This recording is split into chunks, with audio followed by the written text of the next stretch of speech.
Sveiki, mieli Tyla po triukšmo tinklalaidės žiūrovai. Ir šiandien aš sveikinuosi su Auguste Goberyte, šios tinklalaidės bendraautorė. Labas. Ir tai yra mūsų pirmoji laida. Labai stresas ima, bet tikimės, kad patiks ir bus įdomu. Ir prieš pradedant prisistatymą viena kitos ir kodėl kilo idėja šitą laidą kurti, pagalvojau, kad visai būtų naudinga daugmaž apibendrinti, kokių temų laukti jums reikėtų. Tai planuojam temas apie keliones, apie neuroedukaciją, apie jogą, apie savęs pažinimą, žodžiu, visą tai daugiausiai bus, kas augina, kas keičia, kas motyvuoja ir kas drąsina. O dabar viena kitai užduosim keletą klausimų, kad geriau mus pažintumėt. Kaip tau iš viso kilo idėja pradėti tinklalaidę ir įtraukti mane į visą tai? Tai matyt dėl to, kad esu nuo vaikystės kūrybinga asmenybė, nes ir šokiai, ir fotografija, ir rašymas yra mano gyvenime ir širdyje. Ir kažkaip su amžium vis labiau darosi drąsiau kalbint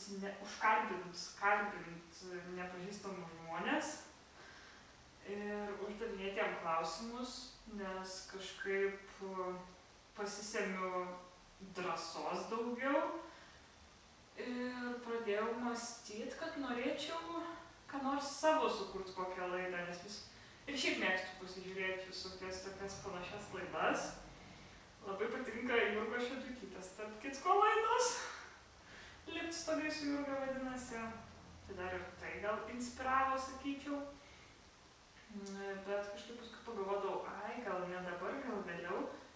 O dabar vasarą kažkoks atėjo toks, žinai, kai būna reik daryt.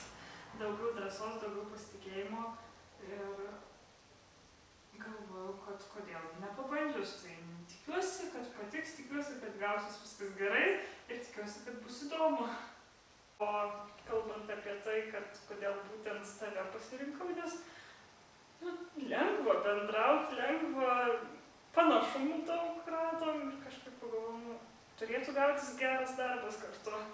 Kodėl sugalvojai pasirašyti šiai mano idėjai? Aš sutikau kurti šitą laidą kartu su Auguste, nes ieškau įvairios gyvenimiškos patirties, ką tik baigiau mokyklą. Ir aš manau, kad man tai gali būti naudinga, ypač kai tokio tipo kūrybinė kryptis šiais laikais yra labai populiari ir tikrai sulaukianti daug sėkmės. Tai tiesiog manau, kad idėja labai gera ir tiesiog verta pasirašyti, nes niekada negali žinoti, į ką visą tai išaugs. O ko tu tikiesi iš šitos laidos?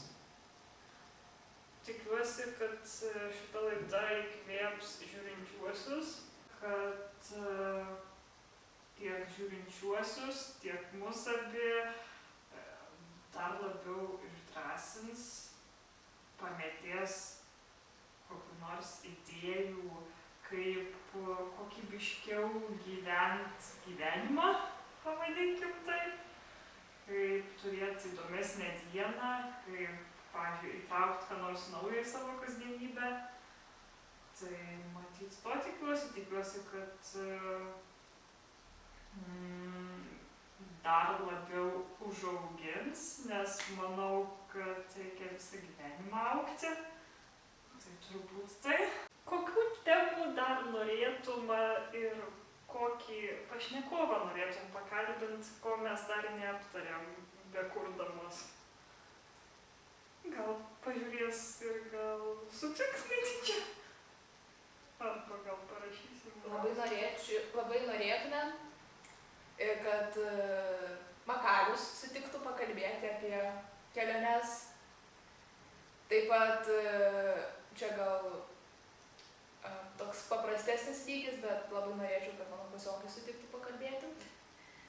Nes klasiokai. taip, mano klasiokai. Mano klasiokai, Jonas Šliūpas ir Mantvydas Martikonis Medišauskas pasirašys nusifilmuoti, nes mano nuomonė jų istorijos irgi yra labai įdomios. Manau, kad tikrai galima būtų pasisemti motyvacijos ir iš jų istorijos. Supratau. Tai tokia mūsų pirmoji laida, tikiuosi buvo įdomu. Ir Labai ačiū, kad žiūrėjote šią pirmą mūsų laidą. Tikimės, kad jums patiko ir laukite daugiau tokių laidų. iki.